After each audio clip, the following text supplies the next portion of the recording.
Thank you. Thank you. Thank you very much. I have made an executive decision about this air compressor. I can't get it far enough that way. It hits here before I can get enough that distance to line up the pulleys, and you know, as it sets, I would have to build a whole nother bracket and raise it up in here and try to get it above that somehow. And somebody said, well, just put a spacer in here in this pulley. And well, it's not that simple. I'm out of threads. I barely got enough threads to put this on there. Barely. So, I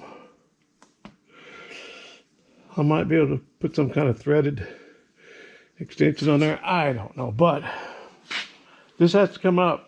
This has to raise up because I have to have a return line for the oil to go back into the pan. And I think we figured out that it's not high enough to do that where we want it to go. Anyway, I'd have to rebuild my whole bracketry here and lift that compressor up. And I don't know if this compressor even works. And I kind of wanted it because it's just the old school. It's the type that would have come with this engine. But on this engine, it's set way up here. It's set up here on top. Well, I can't do that without cutting a hole in my hood, and I don't want to do that. So I think I made an executive decision to just can that idea and go with this. I think it'll be just a whole lot less hassle. And I know how to set this up, just like what's on the Dojelac, except it's bigger compressors, I think. And they'll do what I need to do. I only need 200 pounds. These tanks are good for... Thank you. Thank you. Thank you very much. These tanks are good for 5,000 pounds. They've got these bands around here, so if one exploded, you don't get killed with the shrapnel, I guess. I don't know. Anyway, that's my air tanks.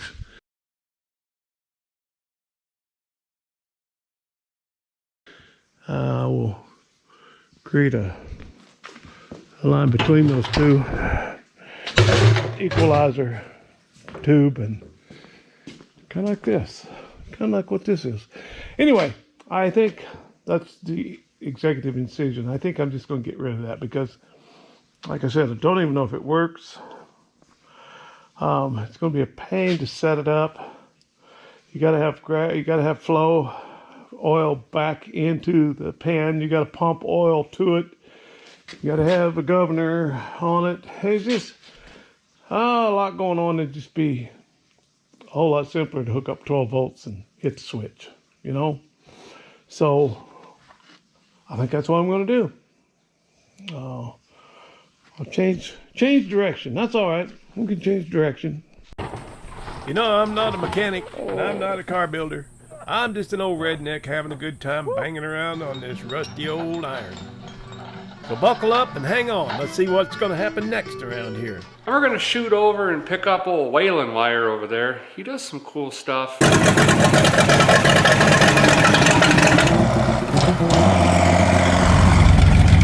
welcome to Rat Rodding. My name's Waylon Wire, and don't ever do what we do here on this channel. Obviously, I could make a spacer, you know, that would thread onto that shaft, and then this would go onto the spacer, and then another thread onto that. But, you know, I'm at the point where I think I just don't want to do it. I just don't want to do it. I think I'm at the point where I just want to yank that out of there. Just for, I don't think it's worth it, just for nostalgia's sake. So, that's what I'm going to do right now. If I change my mind down the road, well, I don't have anything left to do. Well, I can always build another bracket and raise this up and, you know, plumb it in. I suppose. I don't think that's ever going to happen. But when I got this thing, all these bolts were loose in the head. So, like I said, I don't even know if it works. But I know those compressors over there work, so they will work. So that's what I'm gonna do right now. We can get that thing out of there. Let's do it.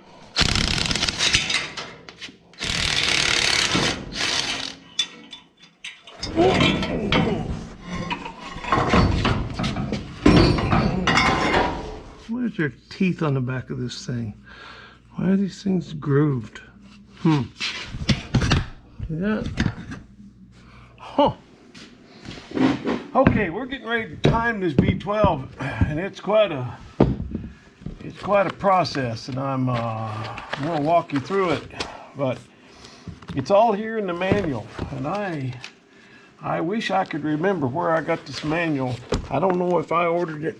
I got it off eBay, or if somebody sent it to me. If it was one of you guys, wow, I am certainly beholden to you. It's the GMC Truck and Coach Division. General Motors Corporation. The model's 5500 through 9000. And it's got it all, man. But yeah, this ignition timing, this V12 is something else. It's got 2 sets of timing marks on the harmonic balancer here. You bring it up on one, and that times you put your timing light on the number 1 plug wire, as you normally do, and you turn the distributor, twist it.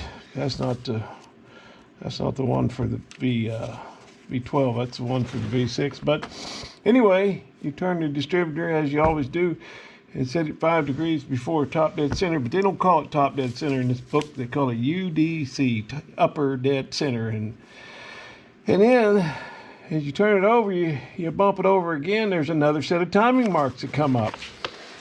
And then you move your timing light over to the number 2 plug wire.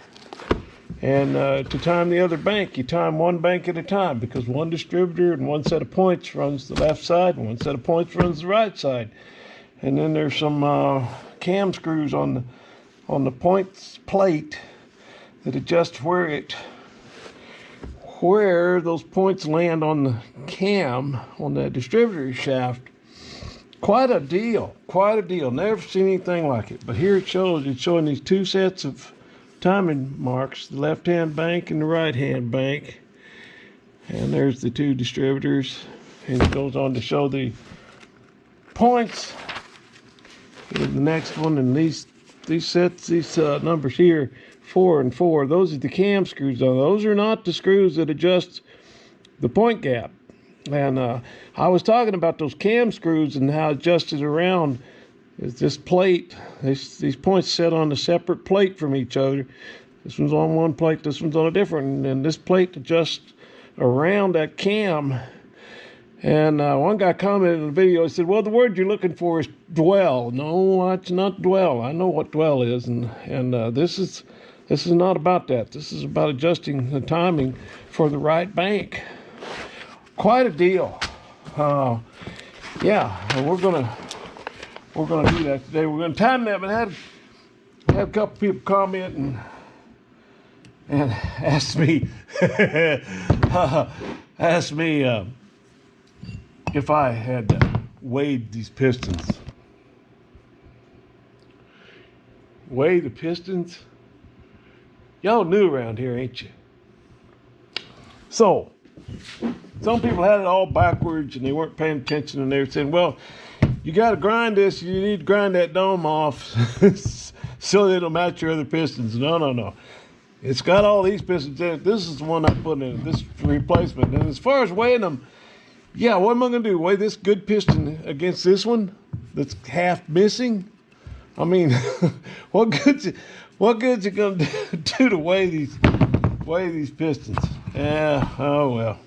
Yeah, I had one comment that I took down because some of my subscribers are pretty protective of old Waylon, and I've seen them beat up commenters before. I didn't want that to happen, so I took the comment down. But I'll tell you what it said.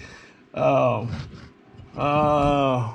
was talking about, as a young man, I tightened a bolt down in the head bolts down without blowing the water out of them. I failed to blow the water. One of them had water in the hole, and as I tightened it down, the hydraulics cracked the block because there was water underneath the bottom of that bolt, and it's got to go somewhere, so crack. And I had comment, I had consulted my machinist friend down in Portland. He builds engines, builds them every day, knows what he's doing. He's been doing it for 40 years, probably. And I had asked him if I should put any anti-seize on those threads on the head bolts, and because that's what it had on it when it took them out, and there was quite a bit of it, and I cleaned them up really good. And the guy who builds these engines every day, his instructions to me was, or he suggested to me, he said, I just put a little bit of oil on mine. Well, I took my finger and I dabbed a drop of oil around those threads, and just a little bit, just a dab on the threads, as per instructed. Well, this guy said, yeah, you talk about hydraulics busting the block and then you fill the holes with oil. Well, I didn't fill the holes with oil. I put one drop on the threads and spread it around. Spread one drop. So I used the oil very judiciously. That's the word. Yeah. So anyway, yeah, I took that comment down before anybody beat the guy up, because I've had that happen before. People come and get on to people. I even had old vice grip one time stand up for me. I don't know if I'll find the comment, but the guy accused him of something in the comments. I was talking about his videos, or how I liked something about, I don't know. This was way back. This is when Derek and I were both learning how to navigate YouTube, because he would never say anything now. But back then, the guy said, well, how much did he pay you to say that? And Derek come back at him and said, well, he didn't pay me nothing. He just did that out of the kindness of his heart. And even he was standing up for me.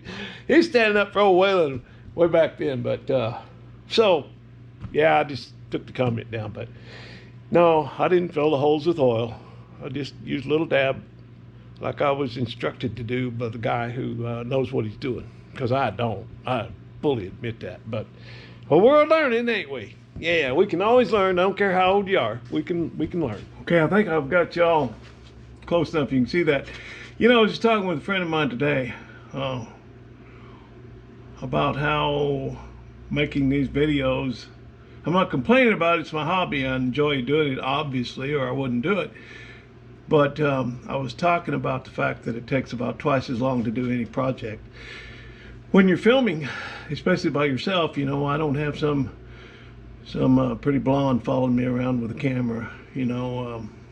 I do this all by myself, and it takes a lot of time to set up the cameras and get so you guys can see what's going on, and plus you have to swap up the camera angles pretty often, because people get bored really quickly, and I'm never going to be one of them 100,000 subscriber channels, but I do try to make the best videos that I can, and I get a lot of acknowledgement for that. A lot of people say thank you in the comments, for making the videos, and some of them have some of them know what it takes to make the videos. Some of them have no idea, but they still say thank you, and that's really nice. It's nice to get that acknowledgement, because I do put a lot of time and effort into them. But as I said, I like it. It's my hobby. It's what I like to do. So as long as it's fun, I'll keep on doing it. And you guys make it fun. But I want you to look at these timing marks. I'm going to bring this up so you can see what I was talking about. Okay, there's our first set of timing marks, and that's 5 degrees. That's the 5 degree mark before upper dead center. There's 2 degrees, there's 5 degrees. You see what's going on now? We just passed that one. Here comes another set of timing marks. It's hard to see because part of it's gone, but that's 10 degrees. So that's 10 degrees, 5 degrees, 2 degrees. First set of marks, second set of marks.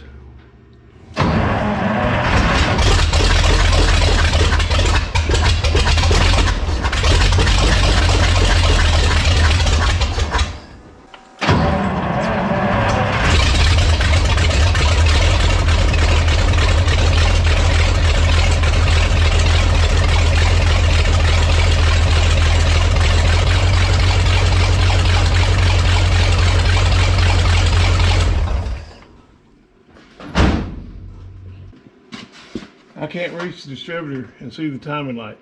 This engine's too long. I can't reach back there. I might have to phone a friend. Yeah, my dilemma is that I can't see these marks and reach that distributor to turn it. And I think the last thing I said was I need to phone a friend, and then I realized I don't have any friends. So I'm gonna try another approach and see how it goes.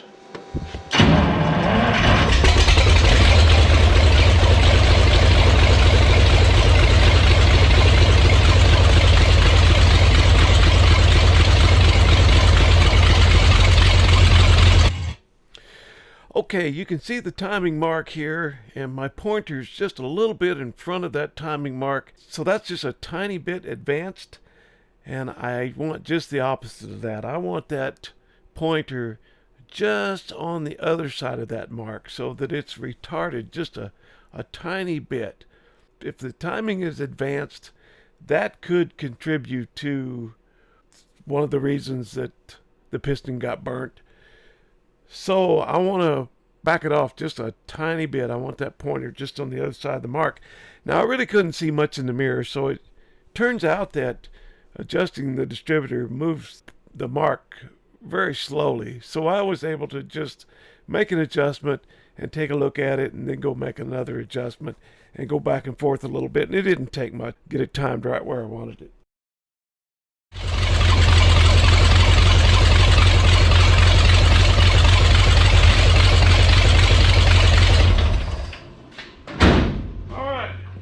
Got that one. As per instructions, that's set on 5 degrees before UDC, upper dead center. Now I'm gonna go lock that distributor down, and then we will move this over to the number 2 plug on the other side. And make sure, yeah, I got that pointed the right way. And then we'll adjust the other bank. And by the way, I backed that off quite a bit. And when I say I backed it off quite a bit, I don't mean I backed it off from what you saw me just do. I mean, it's backed off quite a lot from what it was when I got the engine. So it was set pretty far advanced. The timing was advanced, and I'm sure that's, well, could be several things, but I'm sure that contributed to burning that piston up the way it did. There was some discussion while I'm thinking about it. Some discussion about these pistons and what it meant. It had these dome pistons. Now those 2 cores that Betamar's got,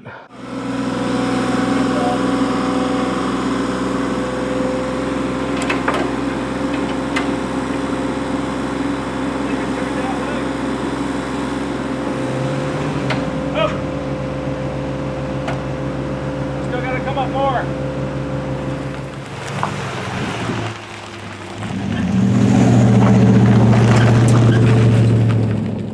they both have these flat top pistons in them. Now, one school of thought is, or there may be, it could be both or either, but one guy was saying that they have these in the irrigation pump engines, which is what I have. And that was to run on natural gas or propane. And that gave it a little more compression. They only had 7.5 to 1 compression, real low compression. So that's one thought, that these were set up for the irrigation pumps. And I've on Jolly's website, the 6066 GMC guy, if you haven't checked that out, check it out, man. There's some really a lot of good info and all the stats on all the V8 or the V6 and V8 and V12 GMC engines in there. And so one guy said these pistons probably came from a 351 Magnum engine. Now, I wasn't aware of a 351 Magnum. I had a 401 Magnum engine, V6, and it had the bigger ports and the big valves, and possibly had these dome pistons. I don't know. But anyway, that was two people, their thoughts on it. That one of it was set up to run on propane. The other guy said these came out of a 351 Magnum. So, yeah, I don't know, but it's all good stuff, ain't it? Fun stuff. All right, let's lock this distributor down right where it's at, because that's a real good spot for it. And I know that's not where it was sitting before. So I'm glad we got. I'm glad that we were able to retard that timing a little bit. Oh yeah, that's good. Good deal. Now I may have to build a wrench to get in there and do this.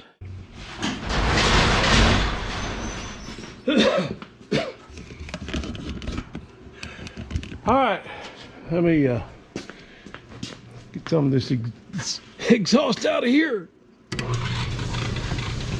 Oh, okay. So we got that one right on the money. If anything, I wanted it retarded just a little bit, but I'm happy that I had to back this thing off to get it on the mark. I had to back it off from where it was before I tore into this engine, because that being a little bit advanced could have contributed to that burning the piston. Now we're going to move our timing light over to the number 2 plug, and then we will time the other bank. Isn't this cool? It's really fun, isn't it? I like it. All right, now we've got the timing light moved over to the number 2 plug. We're going to start it up and check our timing mark, our second timing mark. Here's the first one down here behind that belt. Don't know if you can see it. Here. Yeah, right there is the timing mark. We're down here where my finger is. And that one's good. So now there's another set of timing marks over here, and that's the one we're going to be looking at this time. Before I do anything in the distributor, I'm going to start it up and just see where we're at without doing anything. It might be right on. Never know. We're going to see.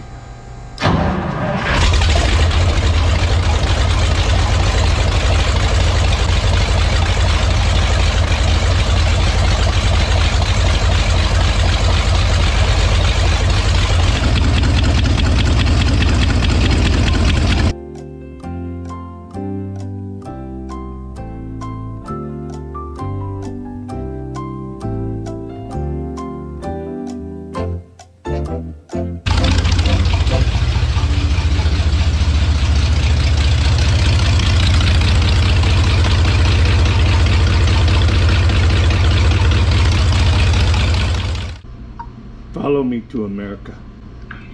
Yes, sir. Okay, I'm having to charge the battery. I've run the battery down, cranking on this thing, but I've got this thing timed. I was mistaken about which screws do what on here, but this one, they lock this entire plate that holds these points.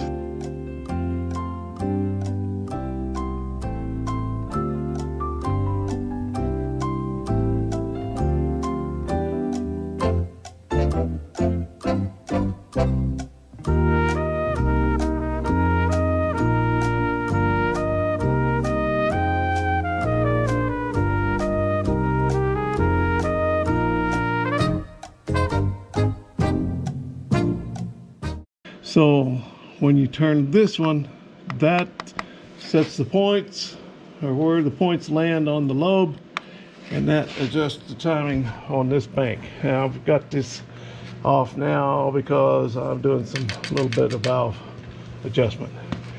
All right, we got her timed, boys and girls. We got her timed.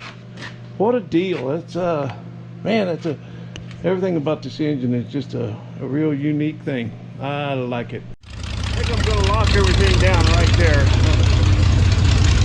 Hope y'all can hear me. If you can't, I'll just have to do a voiceover on this, but this thing is just not warming up at all. It takes a long time to warm this thing up. That is a tremendous amount of cold cast iron sitting right there. And boy, it takes a long time to warm up. But yeah, I'm gonna yank the the timing light off of this thing, make sure everything's locked down in the distributor, hook my vacuum advance back up. I did a little adjustment on the valves and it sounds really good. And I want to talk about this exhaust a little bit when I get back to you. Okay, I'm gonna check my point gap one more time just to make sure they're good. I posted this picture on the Instagram and I posed the question, did you know that the GMC 702 cubic inch dwell angle is 42 degrees? Yeah, neither did I. And Mr. Heavy Chevy says, neither did I, but I'm not going to dwell on it. And another guy asked me, how do you change that dwell meter from 6-cylinder to 8-cylinder to 12-cylinder? And I told him, you yank 4 plug wires off before you start.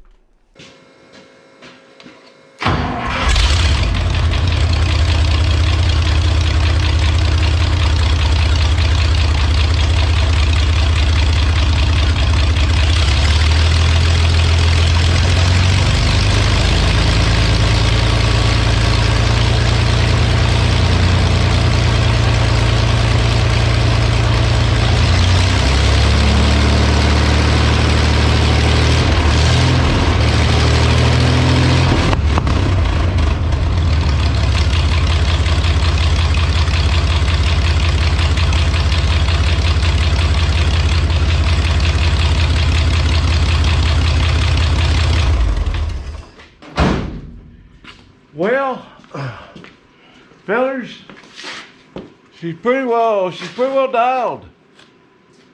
Yeah, you know, we got new plugs, new spark plugs in it. The points are really good. There's absolutely zero pitting or anything on the points. They look brand new. Must have been pretty new when I got the thing. Timing is dead on. Both banks did it by the book, man, right by the manual. Everything is just right on, right by the book. And I have to say, she sounds pretty good, I think.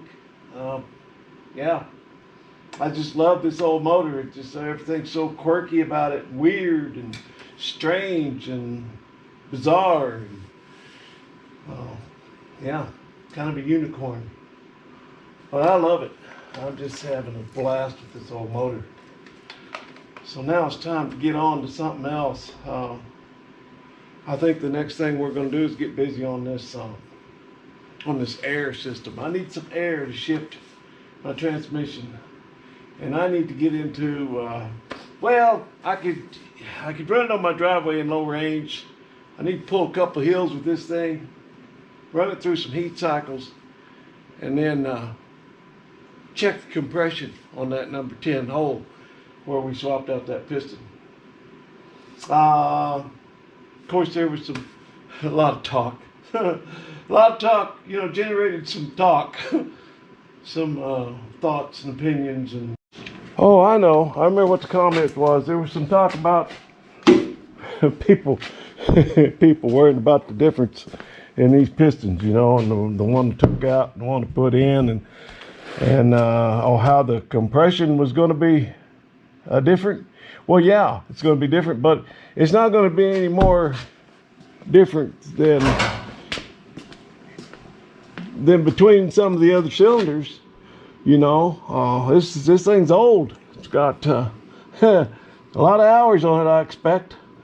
So the difference in the compression on that flat top and the dome piston is not gonna, I bet you it ain't gonna be any more than what it is between this hole and this hole, because some of these had 140 and a couple of them had 170. So, you know, I bet you there's no more than 30 pounds difference between that flat top and that dome piston. At any rate, whatever it is, it's going to be better than what I took out, ain't it? Yeah. How in the world? This thing had all the rings broken, every one of them, except the oil ring, and it's seized up in there. Now it's loose, I guess. But I guess that's the only thing that was making any compression. But how in the world did this thing have 50 pounds of compression?